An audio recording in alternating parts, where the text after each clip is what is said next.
अरिहन्तान ॐ नमो अरिहन्तान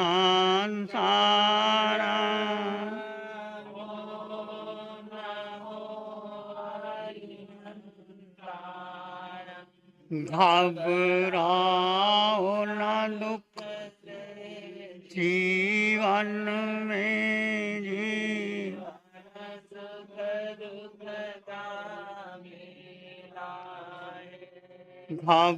घबराओ न दुख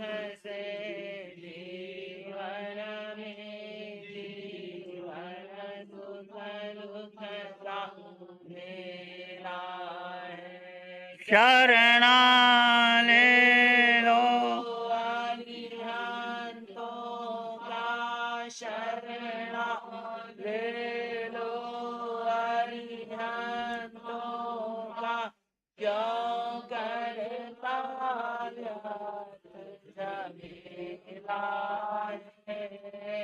ये प्रभु सिमरन अरिहंतान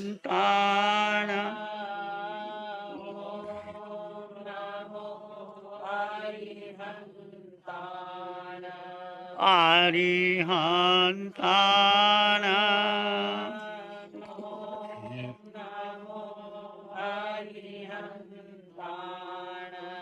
नमो नमो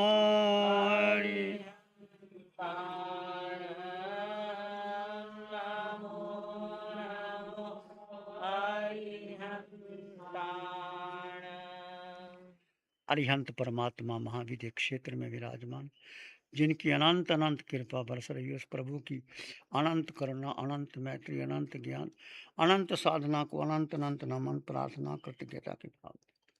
शासनपति भगवान महावीर, जिनका धर्म शासन धर्म संग धर्म तीर्थ में हम सब धर्म का अमृत पान कर रहे हैं, उस प्रभु की वाणी को, प्रभु की साधना को, प्रभु के ज्ञान को, प्रभु की मैत्री को अनंत अनंत नमन प्रार्थना कृतज्ञता के भाव। हम चर्चा कर रहे हैं समाधि तंत्र आचार्य पूज्यपाद कृत के द्वारा आत्मा की चर्चा चल रही है। कल हमने चर्चा की थी सोहम। सोहम क्या है? ये कोई शब्द नहीं है, ये कोई मंत्र नहीं है, कोई तंत्र नहीं है। सो हम, मैं वही हूँ। ये आत्म परमात्मा मिलन की ध्वनि है। तो जिस आत्मा के द्वारा मैं स्वयं संवेदन ज्ञान के माध्यम से येन आत्मनम अनुभवे अहम आत्मनैव आत्मना आत्मी सोहम न तत्न स नासौ न एको न द्वौ न बहु। इस आत्मा के द्वारा मैं स्वयं संवेदन के माध्यम से आत्मा को आत्मा के द्वारा ही जाना जा सकता है, अनुभव किया जा सकता है, देखा जा। कोई आत्मा का प्रतिपादन करे, तुम करो या दूसरा करे, उस प्रतिपादन से आपको लाभ नहीं होता। पहले हम सुन चुके हैं कि जो अग्राह्य को ग्रहण नहीं करता, जो आत्मा पुद्गल के गुण हैं, वर्ण गंध रस स्पर्श मन बुद्धि इंद्रिय, आत्मा उसको ग्रहण नहीं करता। और जो ग्रहण किए को छोड़ता नहीं। ग्रहण किया कि आत्मा के 8 गुण, अनंत ज्ञान, अनंत दर्शन, अनंत सुख, अनंत शक्ति, उसको मैं सब प्रकार से जानता हूँ। अपने ही द्वारा अनुभव की योग्य मैं शुद्ध आत्मा मैं ही हूँ। ये आचार्य ने सिद्ध कर दिया कि मैं ही शुद्ध आत्मा हूँ। अब शुद्ध आत्मा को जानने के लिए क्या करना चाहिए? जिस आत्मा के द्वारा मैं स्वयं संवेदन ज्ञान के माध्यम से आत्मा को अपने अनुभव के ज्ञान के माध्यम से अपनी आत्मा के इसमें ही आत्मा का अनुभव करता हूँ। आत्मा का आत्मा में अनुभव करना, वो मैं ही हूँ। सोहम, वो मैं हूँ। कल हमने चर्चा की थी विस्तार के रूप में कि सोहम एक गहरी साधना है। आचार्य भगवान आत्माराम जी महाराज साहब ने आचारांग सूत्र के लिखा है कि जीव नहीं जानता, उसको अस्तित्व का बोध ही नहीं। 4 दिशाओं से, पूर्व पश्चिम उत्तर दक्षिण ऊपर नीचे 6 दिशाओं से ये भ्रमण कर रहा। जो भ्रमण करता हुआ वो कौन है? वो मैं ही हूँ, सोहम। जो सिद्धों में गया, जो अरिहंतों में, जो आचार्य उपाध्याय साधु, जो सातों नरकों में, जो मनुष्य बना, जो पशु पक्षी बना, जो देव बना, जो 4 गति 84 लाख, सोहम। सोहम को साधना करने का अर्थ क्या हुआ?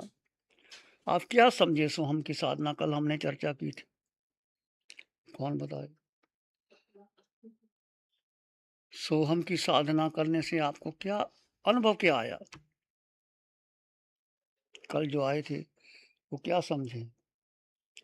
सोहम की साधना, हाँ बोलो रमेश भाई। तो बोला ना, ये अगर साधना करने से तो ये होगा कि वो भी आत्मा मैं भी आत्मा, तो क्रिया प्रतिक्रिया ये जो क्रोध वगैरह सब मिट जाते हैं।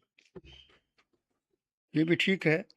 और आप बोलो, सोहम की साधना से क्या आपको अनुभव आया? आत्मा ही सब कुछ है जी, हम्म, बाकी शरीर तो नाश। शरीर नाशवान है। सोहम में एक आत्मानुभूति, सब में समान आत्मा है। आत्मा न छोटी है, न बड़ी है, न लंबी है, न वो है, न जाति है, न कुल है, न परंपरा है, न लिंग है, न कुछ नहीं। आत्मा सब में समान आत्मा, वो मैं ही हूं। तो आकार को छोड़ करके निराकार में आना। जो आकार दिखाई देता है, पुरुष का, स्त्री का, माता का, पिता का, सारे आकार में सब मोह है, राग है, द्वेष है, बंधन है, ईर्ष्या है, क्रिया है, प्रतिक्रिया है।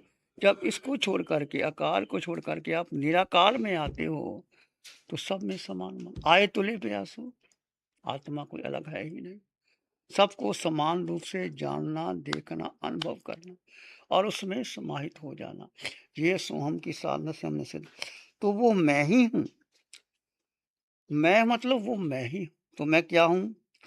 तो मैं ना पुरुष, फिर जब मैं ही हूँ, जब अपने ज्ञान के माध्यम से जान लिया, सारे ये मैं ग्रंथ लिख रहा हूँ, जो अपने अनुभव से या जो कुछ लिख रहा हूँ, वो किसके लिए लिख रहा हूँ? पहले गाथा में आया था, जो आत्म आनंद को प्राप्त करना चाहते हैं, जो अलौकिक सुख को जीना चाहते हैं, जो आत्मानुभूति को करना चाहते हैं, उसके लिए ये ग्रंथ है।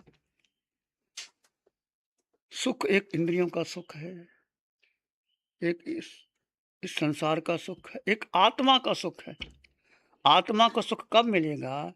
जब आप मन के पार, बुद्धि के पार, इंद्रियों के पार जा करके आप अकेले ही उसमें रमन करोगे, वो सुख आपके भीतर छलकेगा, वही सच्चा सुख। और सुख को प्राप्त करके अनंत तीर्थंकर हो गए, सिद्ध हो गए। सिद्धशिला में जितने भी सिद्ध हो गए, उन्होंने सुख को पाया, जाना और समझा। तो जब आत्मा के द्वारा, मैं स्वयं संवेदन के द्वारा अपनी आत्मा से आत्मा को अनुभव करता हूँ, वो मैं ही हूँ, सोहम वो मैं हूँ। तो मैं कहूँ, जब वो मैं हूँ, तो ना मैं पुरुष हूँ, ना स्त्री हूँ, ना नपुंसक हूँ, फिर ना एक हूँ, ना दो हूँ, ना बहुत हूँ। फिर क्या हूँ मैं? जब मैं पुरुष नहीं, स्त्री, नपुंसक नहीं, एक नहीं, दो नहीं, बहु नहीं, तो क्या हूँ मैं? फिर क्या हूँ? आत्मा। फिर क्या है आत्मा? क्या है आत्मा? क्या हुआ? आत्मा निर्विचार, निर्विकल्प, शुद्ध, संपन्न, परिपूर्ण, लिंग भेद, वचन भेद आदि से परे है। आत्मा का कोई लिंग नहीं, पुरुष नहीं, स्त्री नहीं, जाति नहीं, कुल नहीं, परंपरा नहीं, मेरा नहीं, तेरा नहीं, पुरुष नहीं, स्त्री नहीं, कोई आत्मा किससे कोई संबंध नहीं। तो फिर क्या है आत्मा? वो शुद्ध है, संपन्न है, निर्विचार है, निर्विकल्प है। उस आत्मा को प्राप्त करने के लिए आपको आत्मा के द्वारा अनुभव करके तभी आप उसको जान सकते हो, पा सकते हो। ये गाथा हमने की थी।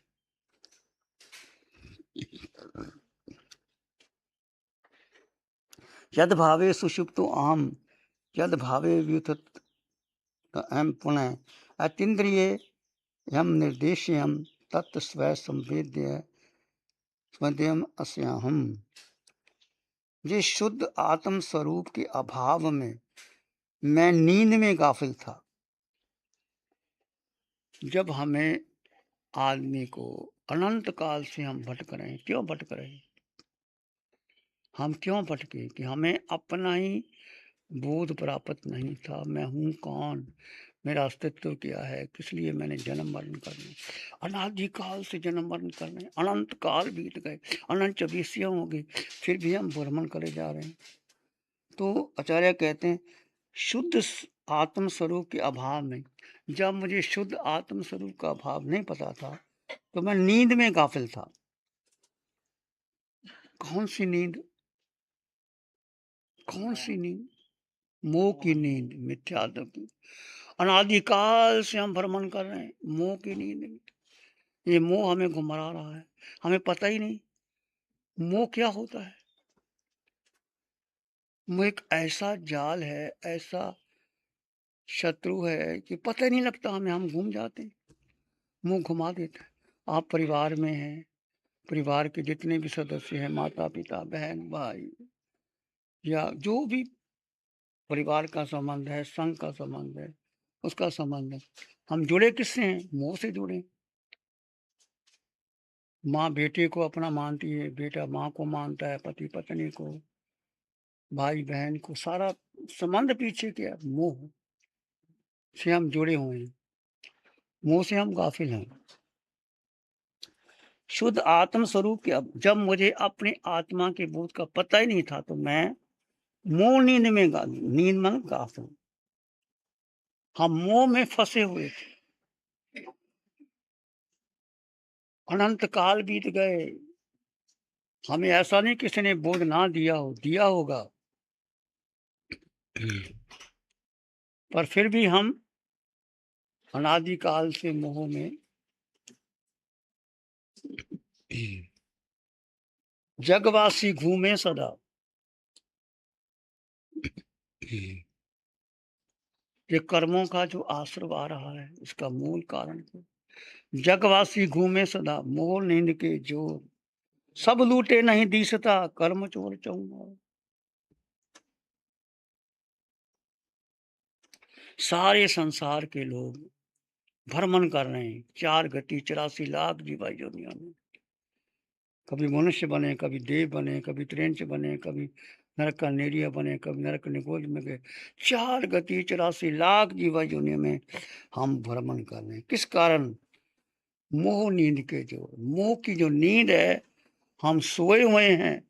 जगवासी सारे जगत के लोग, जगवासी घूमे सदा, मोह नींद के जोर, सब लूटे नहीं दिसता, सब कुछ लूटा जा रहा है, सब लूटा जा रहा है। कर्म चोर चहुआ, सारों और जो हमारे जो कर्म लगे हैं, घाती अघाती कर्म चारों ओर लगे हैं, सब लूटता जा रहा है, फिर भी हमें पता ही नहीं लगता। तो ये है हमारा मोह का संसार। विमल मुनि महाराज एक भजन गाते हैं, पौ फटी थी चिड़िया चहकियां, भाई 4 चौफेरे छोड़ गया, उठ मुसाफर, उठ मुसाफर सुत्या नूं, तेरी गठड़ी नूं लै चोर गया। पौ फटी थी चिड़िया चहके, जैसे सुबह सुबह का मौसम आप देखते हैं, सूरज की लालिमा आती है, सूरज निकला नहीं होता, उसके पैसे लालिमा आ जाती है, पौ फटी, उसको पौ फटी कहते हैं। पौ फटी थी चिड़िया चहकियां, सुबह सुबह जब होते हैं वृक्ष पत्ते सब छोटे छोटे, जो वृक्ष में चिड़िया हैं या प्राणी हैं, वो चहकते हैं, वो चिल्लाते हैं, वो आवाज करते हैं, वो उड़ जाते हैं। पौ फटी थी चिड़िया चहकियां, फिर 4 चौफेरे छोड़ गया, पता लग गया कि अब काली माँ अमावस की रात गुजर चुकी है, अब सूरज का प्रकाश निकलने वाला है। पौ फटी थी चिड़िया चहकियां, भाई 4 चौफेरे छोड़, उठ मुसाफर, उठ मुसाफर जाग, तेरी गठरियों ले चोर, तेरे पास जो धन माल था वो कुछ चुरा के ले गया, जाग। तो ये संदेश देता है कि जब तक हम जागेंगे नहीं मोह नींद के अंदर, तो सोए हुए हैं, हम सोते ही रहेंगे, आगे जागेंगे। जगवासी घूमे सदा। मोह नींद के जोर, ये मुंह की नींद। मुंह क्या है? मूड बनावे जो सो मोह। वृद्धावस्था आ जाती है, शरीर जवाब दे देता है, घर वाले सुनते नहीं, दुकान में जाया नहीं जाता, और अंग पंग ढीले हो जाते हैं। अंगम गलितम पलितम मुंडम दशविना मुंडी। अंगम गलितम पलितम मुंडम दशनवहीनम जातम तुंडम तत्पीतम मुंचत आशता पिंडम भज गोविंदम भज गोविंदम। तेरे शंकर कहते हैं अंगम गलितम पलितम मुंडम तदपि न मिंचति आशा।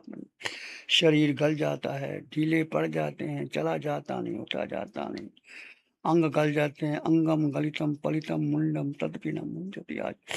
पर फिर भी आशा छूटती नहीं कि मैंने ऐसे किया, ऐसे किया, ऐसे किया।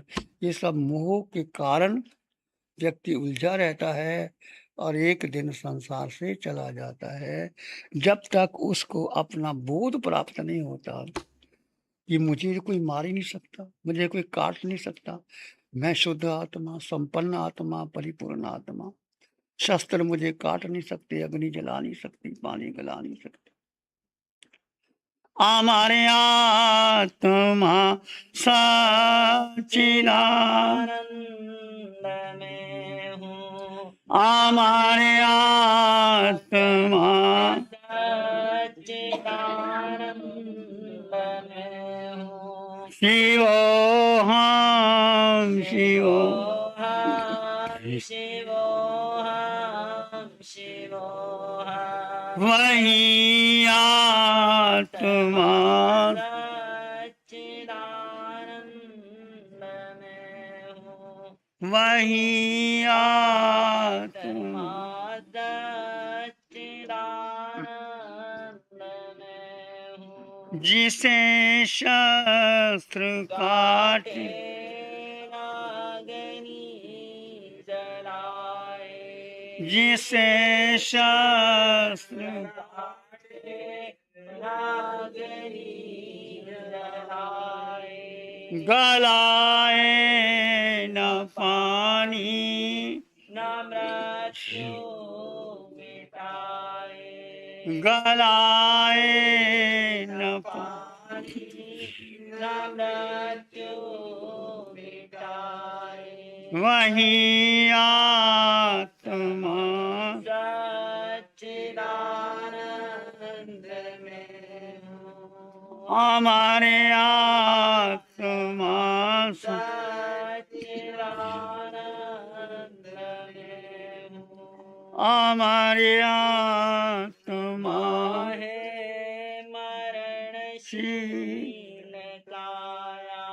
हमारे आत्मा है मरणशील काया।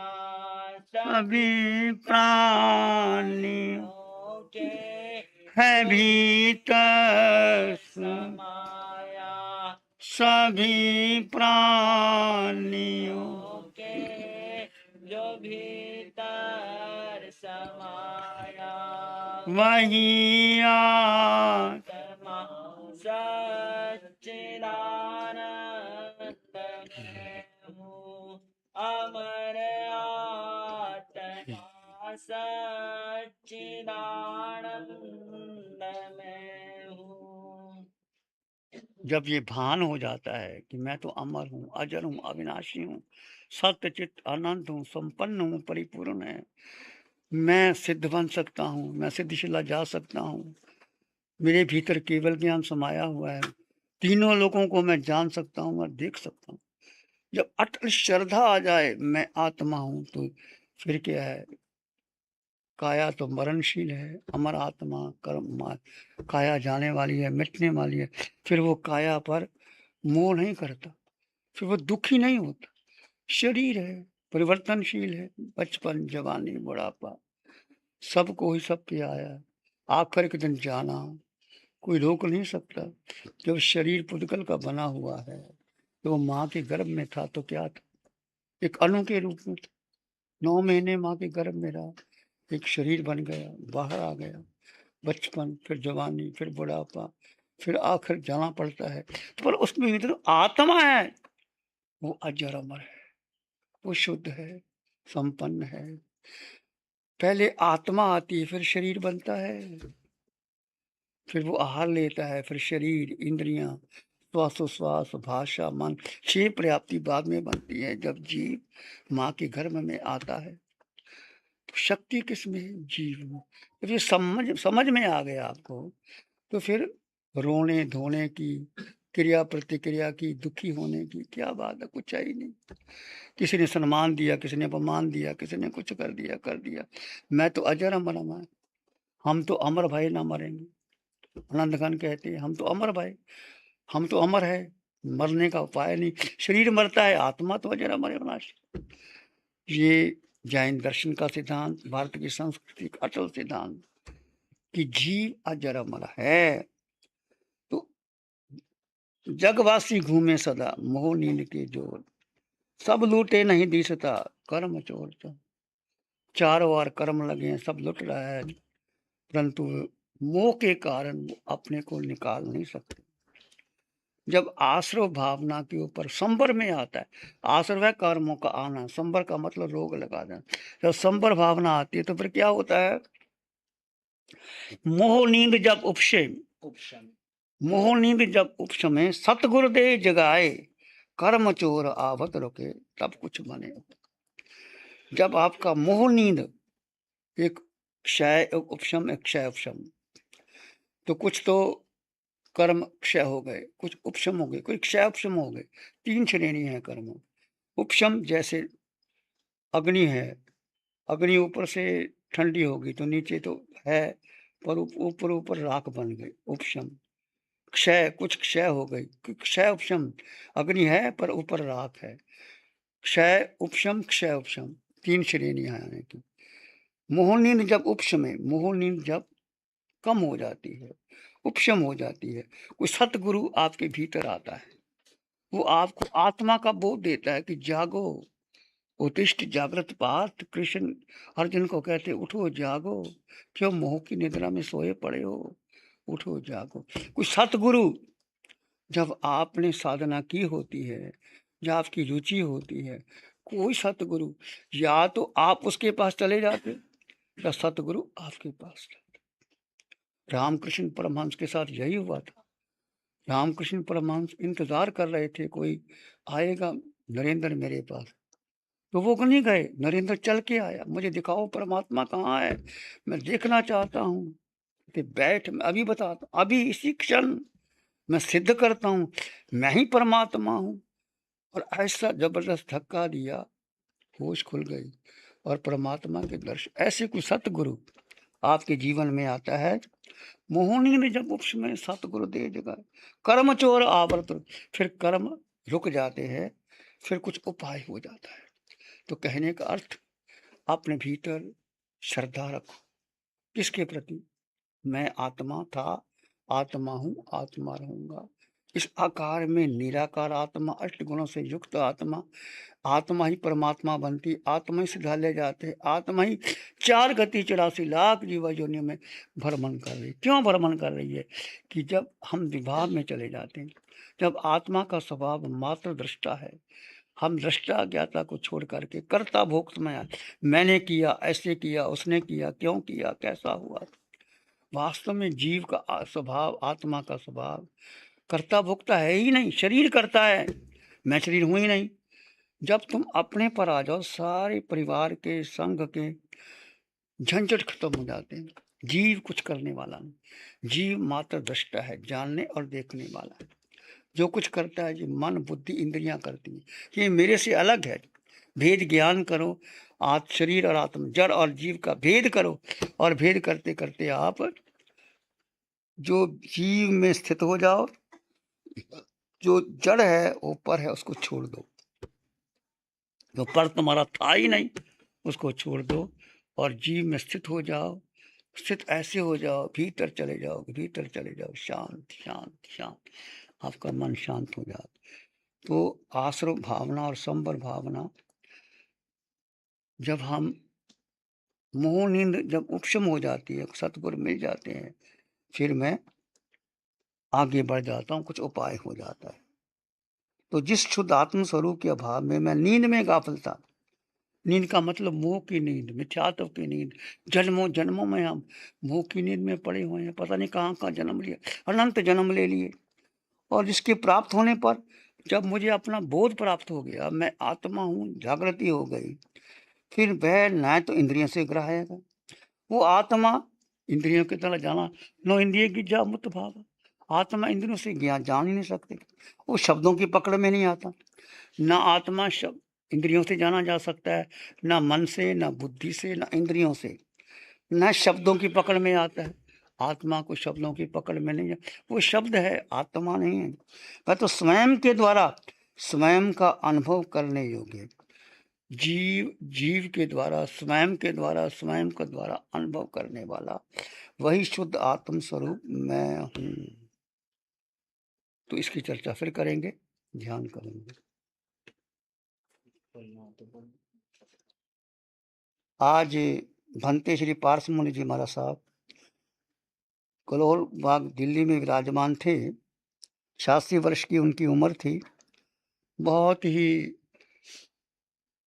शांत, मौन, समाधि में रहने वाले थे। हमने भी काफी समय उनके साथ रहने का अवसर मिला। बहुत ज़्यादा बोलते नहीं थे, शांत रहते थे, मौन रहते थे, उसको सब भंते ही कहते थे। उपाध्याय श्री रविंद्र मुनि जी महाराज साहब, सलाहकार श्री वणिक मुनि जी महाराज साहब, उनको करौल बाग जो शेरे पंजाब स्वामी प्रेमचंद जी महाराज साहब और श्री बनवारी लाल जी महाराज साहब के सुशिष्य थे। हमने भी करौल बाग में पहले भी स्वामी प्रेमचंद जी महाराज साहब, बहुत उनकी एक धाक थी, उनकी आवाज़ थी, वो एक संयम को प्रमुखता देते थे। शेरे पंजाब कहा जाता था उनको। स्वामी प्रेमचंद जी के शिष्य बनवारी लाल जी महाराज साहब के सुशिष्य थे। पुरुषार्थी, आत्मार्थी संत थे। अनेक त्याग प्रतिखान करते थे। स्वाध्याय के प्रति विशेष रुचि थी। आज वो हमारे बीच नहीं रहे।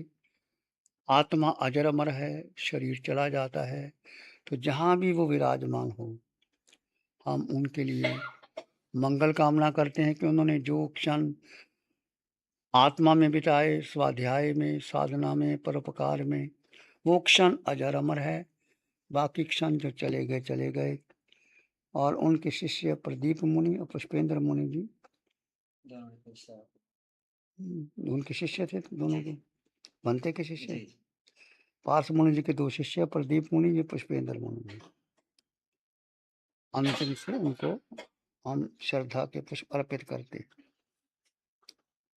ध्यान करेंगे, आंखें बंद, मन वचन काया शांत, शरीर शांत।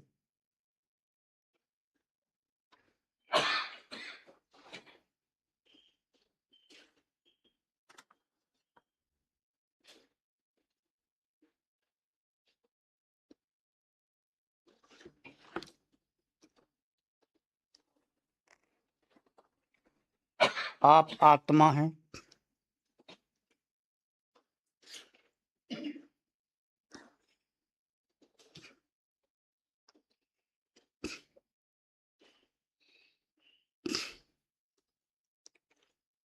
जीव को 4 गति की यात्रा का अंत करना है।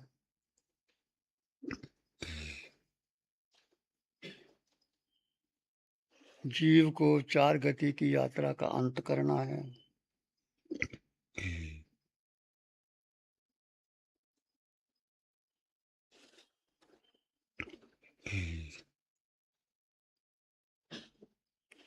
सर के सिरे से पांव के अंगूठे तक, सर के सिरे से पांव के अंगूठे तक स्वयं का अनुभव कीजिए।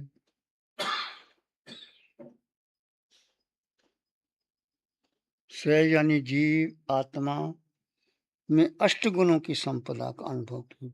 मैं आत्मा, आत्मा में 8 गुणों की संपदा का अनुभव कीजिए।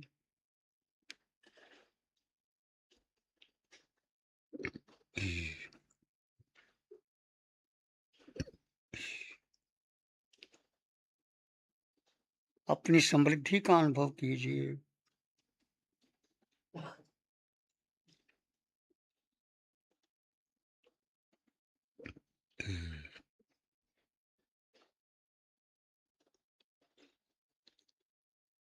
अंततः शांत व शून्य अवस्था को प्राप्त कीजिए।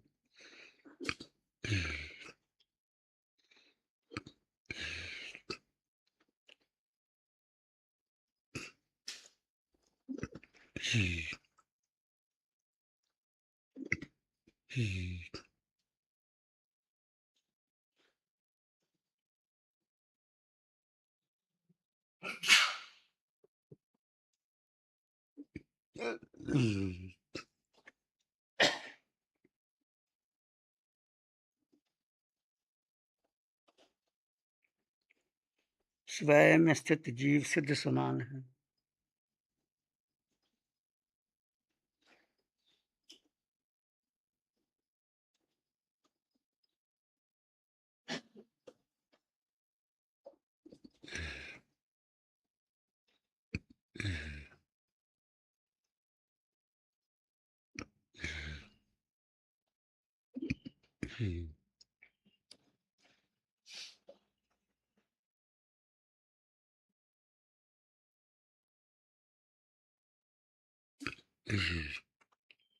सिद्ध भगवान हर क्षण स्वयं में स्थित रहकर तीनों लोकों को एक साथ जानते और देखते हैं। अनंत सुख का अनुभव करने वाले,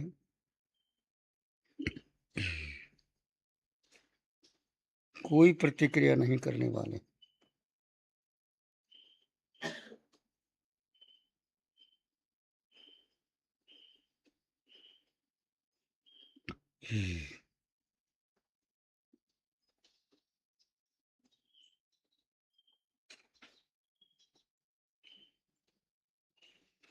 हर क्षण अपने में स्थित हैं।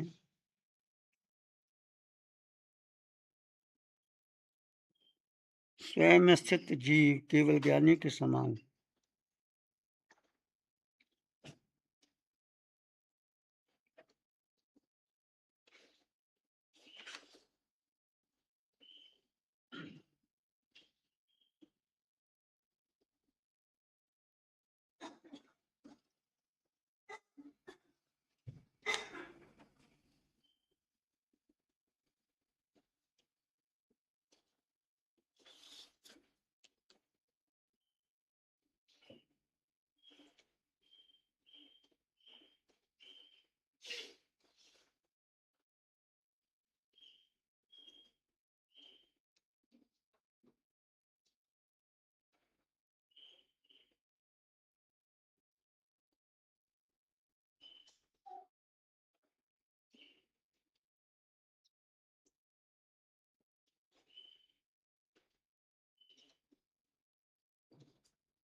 स्वयं में स्थित जीव क्षयक संपत्ति के समान है। क्षयक संपत्ति जीव स्वयं में स्थित है। उदय कर्म के अधीन अनुकूलता प्रतिकूलता के आने पर क्षयक संपत्ति जीव अनुकूलता प्रतिकूलता के आने पर अपना स्वभाव नहीं छोड़ता है।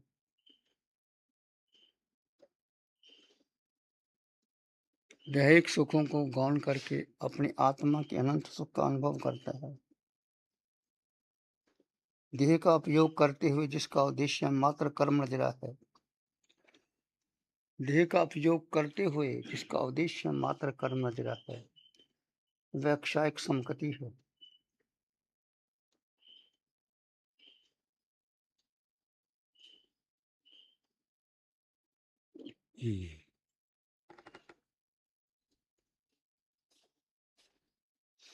अनंत सुख को गौण करने वाला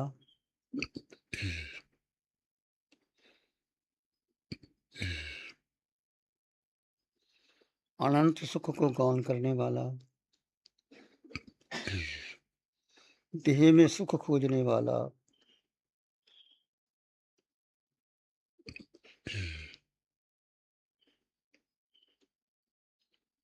देह में सुख खोजने वाला, पल पर में जीने वाला मिथ्यात्वी,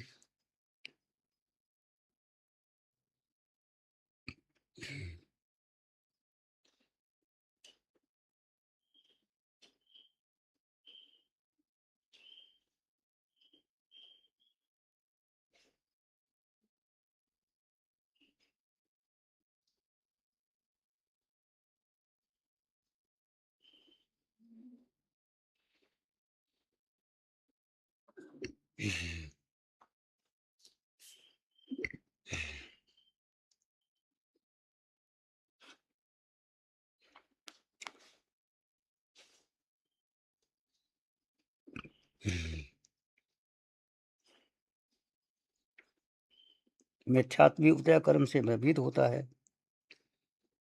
मिथ्यात्वी जीव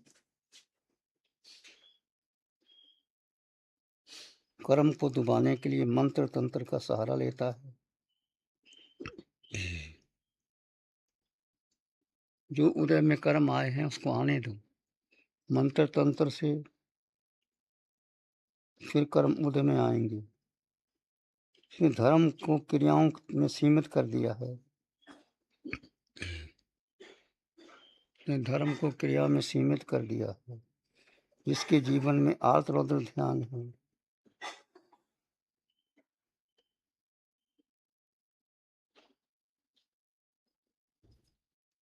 जिसके जीवन में आर्त रौद्र ध्यान है, जिसके भीतर से कहते हैं जो इंद्रियों का पोषण करता है,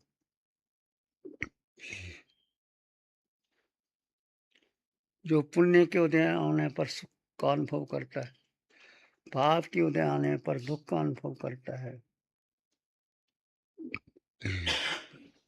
जो पुण्य के उदय आने पर सुख का अनुभव करता है, पाप के उदय आने पर दुख का अनुभव करता है, वह मिथ्यात्व भी है।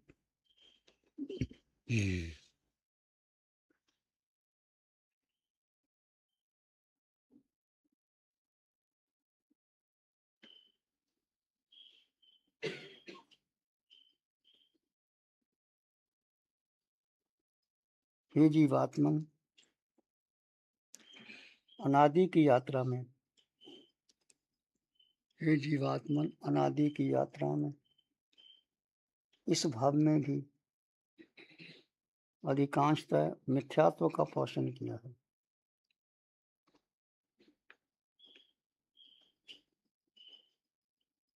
मिथ्यात्व में जीने वाले जीव, मिथ्यात्व में जीने वाले जीव चार गति की यात्रा कर रहे हैं।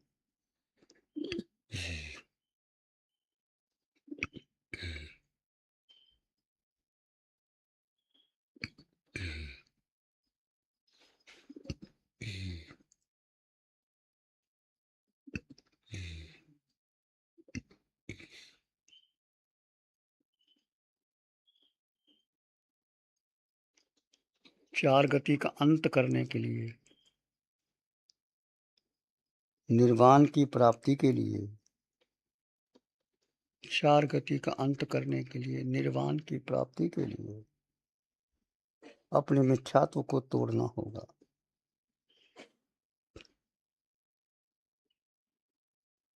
अपने मिथ्यात्व को तोड़ना होगा। सारे संबंधों का विच्छेद करना होगा। सारे संबंधों का विच्छेद करना होगा।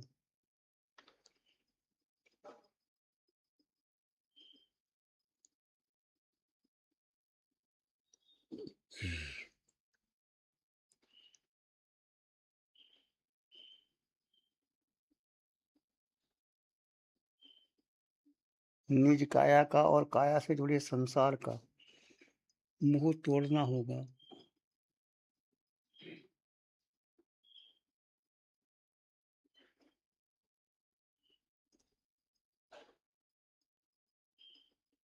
निज काया का और काया से जुड़े संसार का मोह तोड़ना होगा।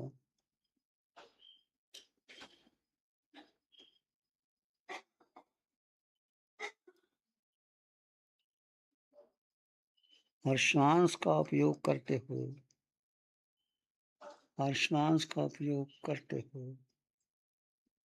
विवेक पूर्वक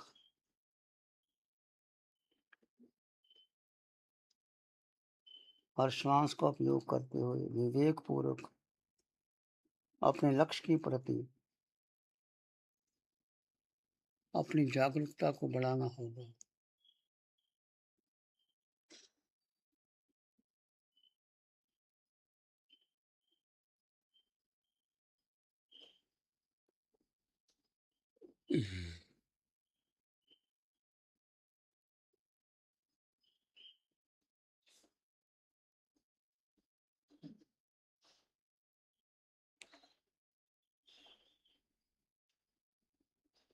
संसार का कारण मिथ्यात्व है।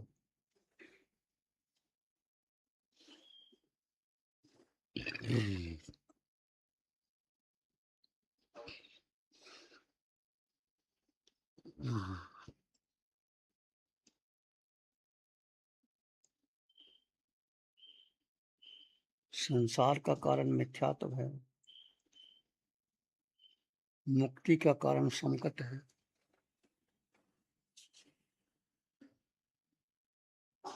संसार का कारण मिथ्यात्व है, मुक्ति का कारण संकट है।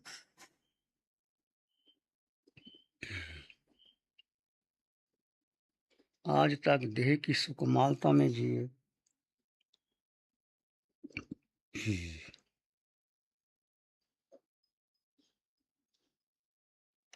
आज तक देह की सुकुमारता में जिए। हे जीवात्मा,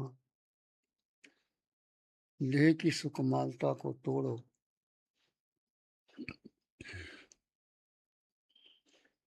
हे जीवात्मा, देह की सुकुमारता को तोड़ो।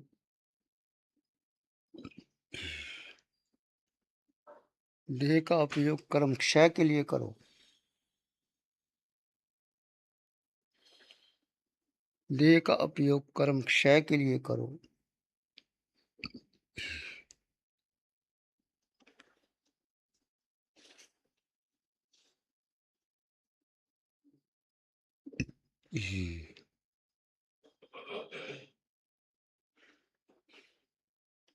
मुक्ति के पथ पर आगे बढ़ो।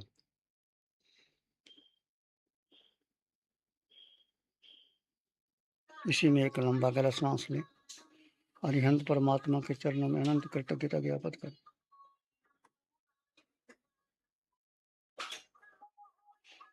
एक और लंबा गहरा सांस। अरिहंत परमात्मा के चरणों में नमन और वंदन। दोनों हाथों को आंखों पे ले जाएं।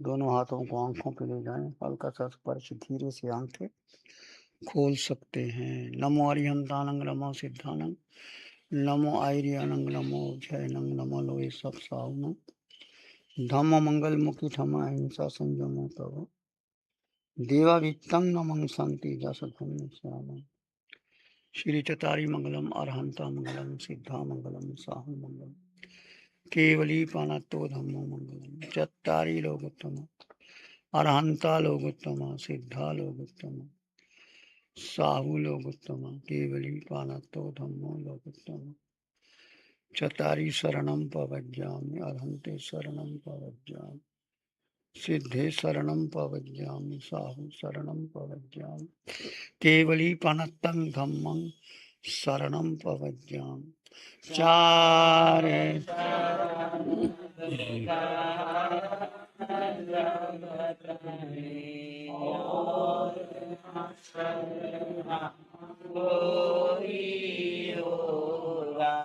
जो भव्य